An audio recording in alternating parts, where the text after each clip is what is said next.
Assalamualaikum warahmatullahi wabarakatuh. Hello everyone. Let me introduce myself. My name is Senorita. I'm from International Business Administration, Class 6B. Okay, in opportunity, I would like to present about structural and infrastructure decisions. In this chapter covers structural decision areas that need to be aligned with the operating strategy. Process type. Process type are a way to describe common approaches taken to designing and managing processes. They are based on two important factors in process design: volume and variation of products and services provided by the organization. Types of manufacturing processes. In manufacturing, process types can be considered under five categories of project. Job, batch, bulk, and continuous. This is service process type. The three types of service processes, professional service, shop service, and bulk service, are categorized in terms of their ability to cope with different volumes and variation characteristics. Next, about layout type. Layout type is a way to describe the physical location or position of a resource in process. They are based in part on the volume and variety of products and services processed by the organization. Other factors include the need to minimize the movement of materials or people or to encourage communication between employees. This is layout type.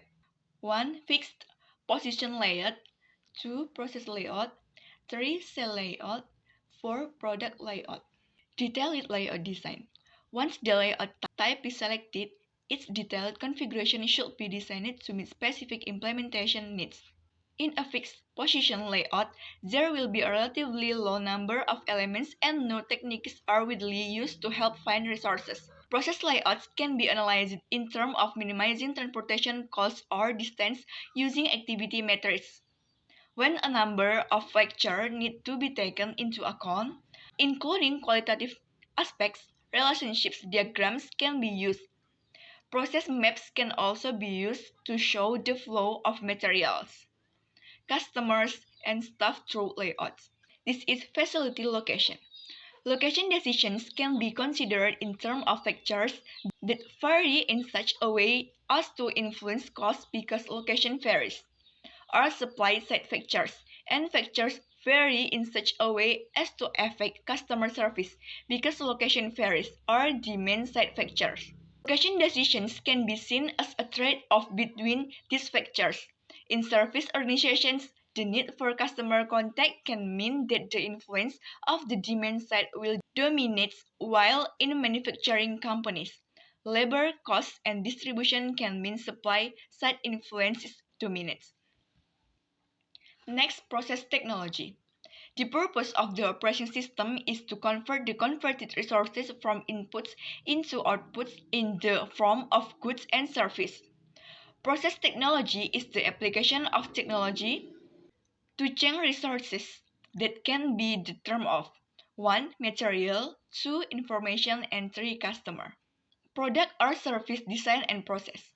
In general service products, services and processes that develop them are developed together. In the manufacture of products can be developed separately from the process and vice versa.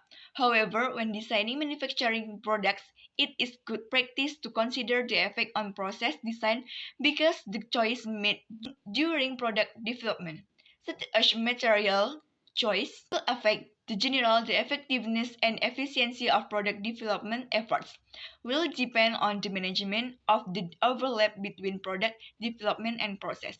Moving to the next slide about infrastructure decisions. Planning and control. Planning and control in operations is about reconciling market needs or demands with operating resources or supply. Planning determines the time and nature of actions to be taken in the future. Control is when the operation is in progress, determining what action to take if there is a significant deviation from what should have happened. In fact, planning and controlling activities are intertwined in an ongoing organization. The nature of planning and control in operations depends on 1. Horizon time planning and controlling activities. 2. The nature of the query and operation. 3. Market requirements or value or variety. Next, this is inventory management. Inventory is present in all services and manufacturing processes. In manufacturing, inventory consists of the components that are used to make the product that is being manufactured. Service inventories can be used as part of a service delivery system or be part of an actual component of the service itself. Inventory is important because while it is necessary for customer service, it can also be a expense to the organization. Inventory can be classified by location or type. Next, this is capacity management. Capacity management to meet organizational demands is called capacity management. Capacity management activities should be carried out with a systematic approach with the following steps. 1. Measure demand. 2. Measure capacity. 3. Reconcile capacity and demand. 4. Evaluate alternatives and make choice. Supply chain management in structural decisions. The configuration of an organization's relationships with its supplier and customer is called the supply network. A supply chain can be defined as one of the series of relationships from supplier to customer in a supply network. Supply chain management is the management of the flow of materials through the supply chain. The terms used in the supply chain management file are defined in several ways, and the most common terms are first defined. 1. Procurement or incoming logistics. This is used to describe the activity of moving materials from suppliers. Next, cycle distribution management or outgoing logistics. This is used to describe the activities of moving materials to customers. Next, material management. Movement of materials in the organization. Supply chain management will be discussed in terms of fluctuation in the supply chain integration, procurement, cycle distribution management. Okay guys, I think that's all my presentation. I hope you enjoy my presentation.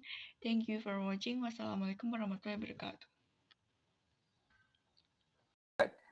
So you have run, I mean, as we heard, large-scale organizations, and now you are the CEO of your, I think 3,500 employee organization. So I'm sure all that you wanted to do over so many years, you are able to put it in practice here. And how has that driven some of these structural decisions? If you look at it, it's basically coming to your main question, actually. It's not about the nature of the business or the size of the organization. And I feel everything depends on the culture of the organization. Basically, if you look at it, you can follow a bimodal approach, actually, by splitting in the teams into two parts. One part of the team which maintains, say, lights on, and the other part of the team which concentrates on innovation. So by that way, in a large organization, you're able to split the team into two parts. One which focuses on just keeping the lights on, managing day-to-day operations. And you have another team which actually concentrates on innovations and drives new technologies, etc. So by doing that, you're able to adapt to all new business ideas and put all applications into, implement all.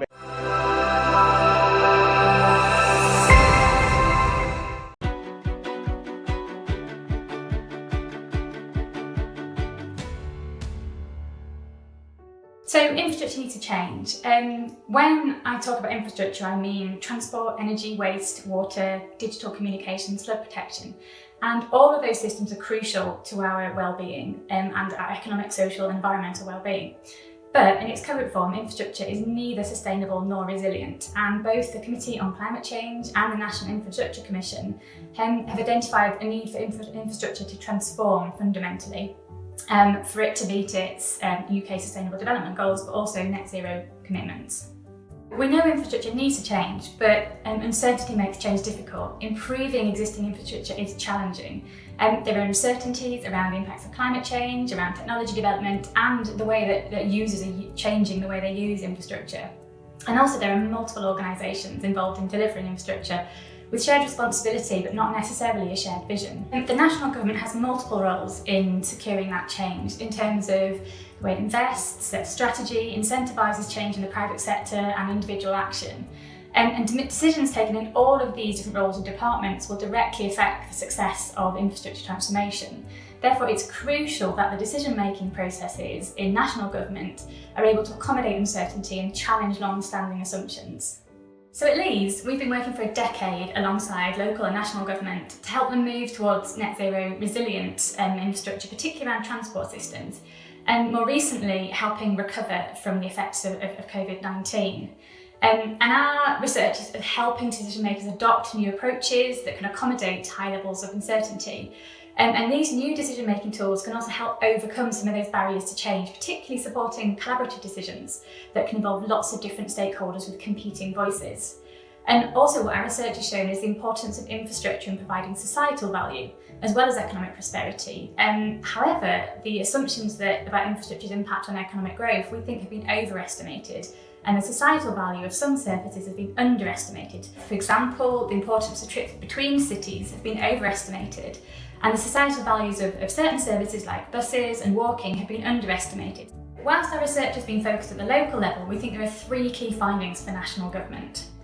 Firstly, new decision-making approaches that incorporate uncertainty are essential to responding to challenges like COVID and the climate crisis. Our current approach to decision-making do not work, and these new decision-making methods are available now and they can be quickly adapted for use. Secondly, collaborative decision-making is key, so we need better coordination between sectors, departments, organisations, and the public should also be part of that to ensure that infrastructure addresses the societal value. And again, there are methods that can support this. And thirdly, infrastructure needs to be considered as a provider of well-being, not just economic growth. So infrastructure is crucial to societal well-being, and COVID really has highlighted that. We need it to get to work, we need it to keep ourselves warm and clean, and we need it to connect to people, and those things have all become really clear during COVID. And the way that we change infrastructure can dramatically affect people's well-being as well as the economic well-being of the country. So it's a high-stakes sector. We cannot get decisions wrong because of the severe implications on people's well-being. It's at the centre of all these problems, and it really deserves more focus and more connected thinking around infrastructure.